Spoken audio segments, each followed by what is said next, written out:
ইদানিং বাংলাদেশে অতিরিক্ত গরম পড়েছে, তো একটা পপুলার পানীয় হচ্ছে ডেটক্স ওয়াটার।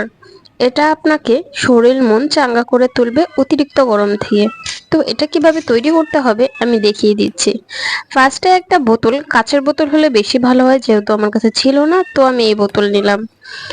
শসা পাতলা করে কেটে এর মধ্যে দিতে হবে। 1 লিটার পানিতে 5 থেকে 6টি শসা কুচি দিতে হবে, লেবু দিতে হবে 5 থেকে 6টি, এবং আদা দিতে হবে 3 থেকে 4টি, মানে পিচ করে এগুলো দিবেন।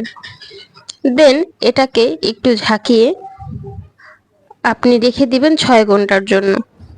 6 ঘন্টা পরে আপনার পানীয় তৈরি হয়ে গেছে। তারপর এটা আপনি খেতে পারবেন। যতটুকু পানি খেয়ে ফেলবেন বোতল থেকে, ততটুকু পানি আবার অ্যাড করে রাখবেন।